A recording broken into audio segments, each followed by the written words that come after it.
Welcome to Patch Dispatch with Corey Luna, that's me, and Rich Hogben. Hi, Rich. Hey, how you doing? And tonight we're going to talk about a couple of albums, some gear, and a couple of upcoming events that you might want to go check out. So starting out, let's go over to some neat albums that we didn't get a chance to take a look at earlier in the month, and also back in October. There was an album by Eki Shola, who has been on Piqued before, and she just put out this album in October called Kairu, which she recorded in Japan and also toured in Japan. Now, I've had the pleasure of listening to it all the way through, and then I have actually interviewed her about this specifically just a couple days ago. So that podcast will be hitting North Beats podcast relatively soon, probably in early December. Style, and it just brings you home, as the word kairu means coming home in Japanese.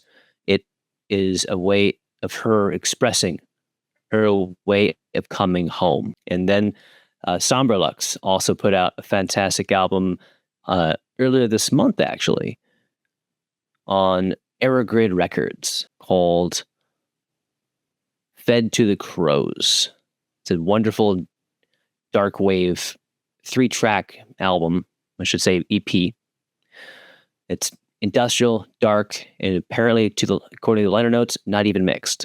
But it's just got raw power to it. If you know Sombre Lux, he does wonderful textures between industrial and ambient. This one is much more heavy in his style. And I'm really excited to listen to this. Like, I love industrial. It hits perfectly. This one's fantastic. Did you want to play a sample of either of these? Yeah. Let's go to Kairu, and let's play. Let's see here. Let's play the title track, Kairu, track 3.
That Eki explained to me when I interviewed her is all of the accompanying musicians all recorded separately.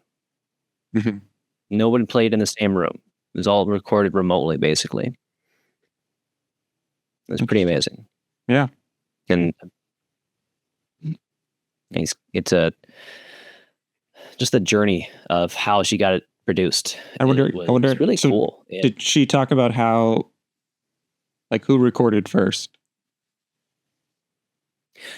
I would say that she recorded first, and then the producer in Japan got 3 other musicians that are listed in the liner notes to perform on the album, mm-hmm. and for her instructions were to play what comes naturally to you. I see. Cool.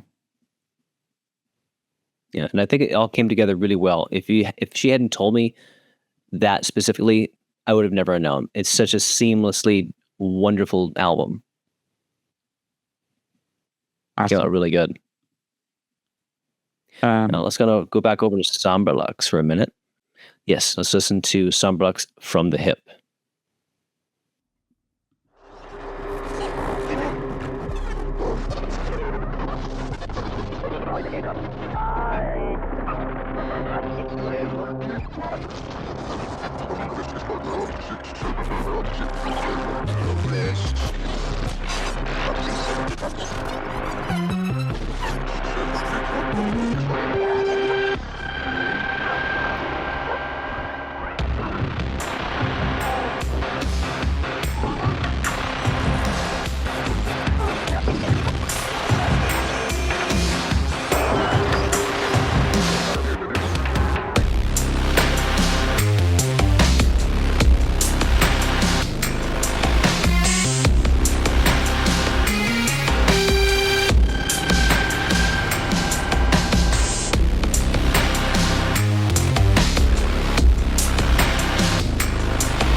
That album, Fed to the Crows, came out on November 16th, earlier this month.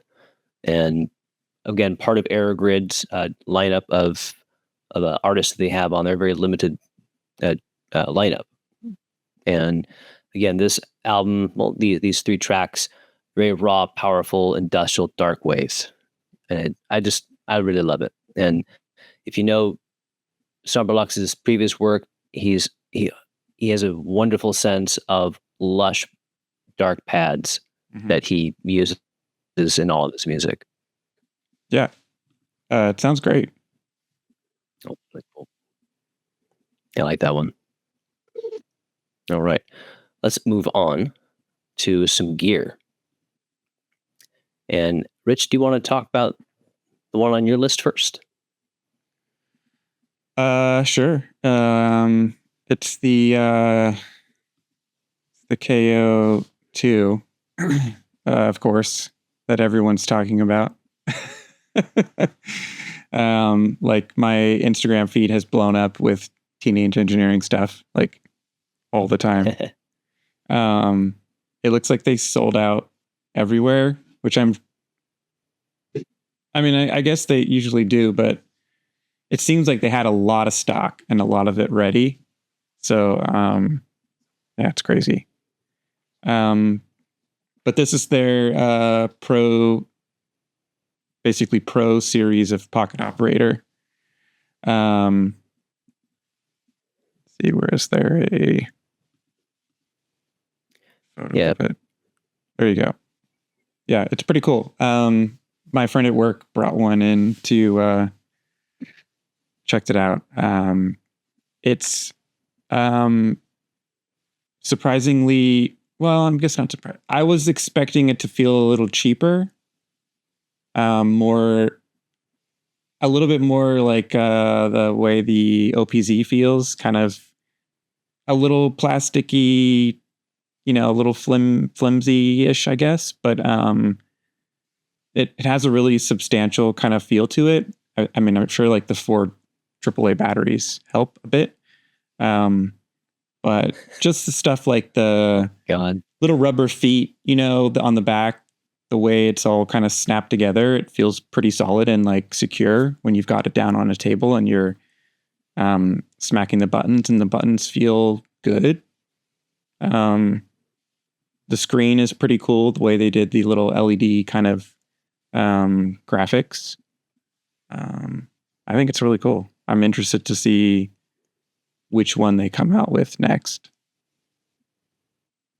It's pretty neat, the fact that they took basically the concept of the PO33 KO, which is part of the Pocket Operator series, which I have one of those myself from a couple years ago when those came out, and they've made it into a full-on sampler that has a lot more functionality to it.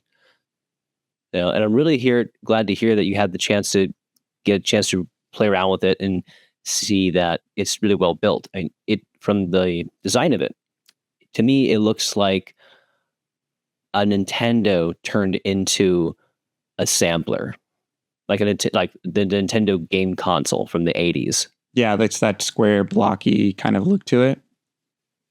The color, the gray color. Yeah. So there's actually, on Instagram, there was a post where they had it side by side, a Lego mock-up. It's like part to part, like an exact replica of like the Lego mock-up. And you can see at the top, it actually has, they do this a lot in their products where they have like Lego connectors. They did the same thing here. So there's like there are like the pin connectors on the sides, for like axles. And then on the top, there's connectors where you can like put down like a large sheet of it. But it looks like they mocked it up with Lego and then like that became the product. So it definitely it immediately gives it that retro kind of, for some reason it looks familiar and you're not really sure why. It's like, well, because it's like Legos. Like everybody knows that. You don't realize it, but yeah. It's really cool. I definitely see it. That's a fun piece. Yeah, I definitely want to play around with it eventually. All right. And then there was another piece that I saw Travarsi do a review on, which I thought looked pretty cool. I wanted to mention it on here tonight, which was from Anti-Kulture Precision Disruptor Generative Sequencer. Now, from the look of it, I honestly haven't had a chance to really play with it myself. But if Travarsi likes it, it's got to be good. Because Travarsi knows her synths. And just even the layout of it reminds me of the WMD Metron. But again, I haven't played with it. I don't know what the interface is like. Though it probably has its own design style, of course. And honestly, I don't think I've ever used anything from Anti-Kulture. So I really don't have a great basis of it. It just looks like a great piece. Rich, have you had a chance to take a look at it at all? No, but it's basically, so it does generative kind of sequencing. That's right. Mm-hmm. Yeah, I believe that's the whole idea behind it. So it's designed to create generative rhythms. So it's really designed greatly specifically for Eurorack. Mm-hmm. Yeah, I see there's like a keyboard, like a piano kind of keyboard. And then I'm not really, what do you think the top array of buttons are for? I'd say that it's definitely looks like it's part of a 16-step sequencer. Mm-hmm. Mm-hmm. With different sections for inputs for clock restart, CV1, CV2 specifically. Right. Yeah. What do you think the graphic at the top means? It looks like it's going from moon cycles. It certainly does. I don't know. It's a cool graphic. I like that though. Yeah. Honestly, I'm not really sure we'd have to read into the description to get it better, but I do like that it has some sliders on it. Not everyone's great. Right. Not everybody likes sliders. I like sliders. No, I think that's cool, especially for like a generative kind of thing. Rather than having to like punch in, you can just sort of slide or even turning a knob. Yeah, it works. Cool. Yeah, it really, especially in Eurorack, it really helps to have more knobs and more sliders. And this thing is huge. What is 40 HP? Jeez. Wow. And it's already out of stock. Of course. Cool. That's it says piece. The top 4 rows show when the gates fire. When they fire. Well, okay, yeah, that would be a sequencer. Moving the slider up and down populates the sequence. Yeah, so it kind of feels a little bit like this guy. Right? Where turning the knobs populates the sequencer. Sort of the same. Different, but same action kind of thing, which I like a lot, rather than, again, like having to either punch in or pull up from a menu. You just turn a knob or hit a slider. And it's easy to kind of play through different sequences like that. Yeah, it's fun. It sounds like it's definitely designed for live performance. For sure. Yeah. In mind. Mm. It's more tactile than some of the other sequencers I've been using. Right. Fun. Right. And Rich, you've got a couple of events coming up you would like to announce or plug. Yeah, the first one is a monthly. It's the LA Synth Club. So this is their second year, and this is December 4th. It's on Mondays. So it's like the first Monday of the month or something like that. But yeah, this is at Common Space Brewery, which is kind of far from me, but I try to make it out. I might make it to this one since I won't be in NorCal. Cool. But yeah, it's a fun one. People, they have usually they have a featured kind of speaker, someone to kind of like talk about something and maybe play a little. And then everyone else kind of brings stuff to kind of just set it up on tables and play with it. And you can walk around, grab a beer. It's cool to hang out at this one. And then the other one is Resident, December 10th.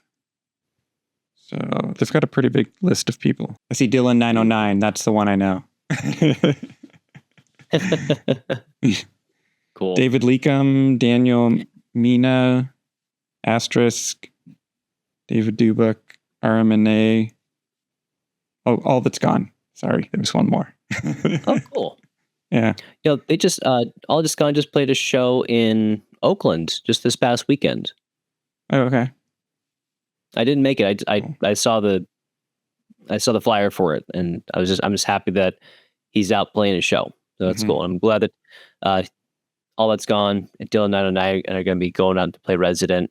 That's a great San Francisco local electronic scene going on at Noise Bridge. Right. And hosted by Frank Martin.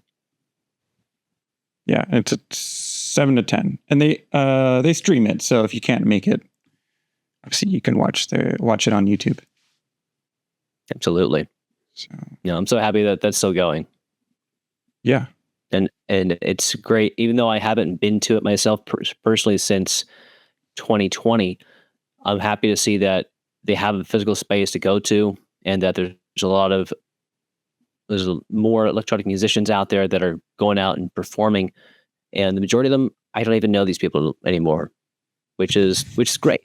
It's like it just means that there's more people out there that are playing and performing, and I need to get out there and say hello someday. Yeah, I think that's one of the great things about Resident and stuff. You do meet new people. It's not the same, there's some regulars, but it seems like they have a good kind of mix. You get to meet new people. So yeah. Yes. Yeah, Resident has always been a great place to meet people in the local scene. Excellent. Well, I believe that is all that we have on our list for Patch Dispatch tonight on November 29th. This has been Corey Luna and Richard Hogben. Good night. Night.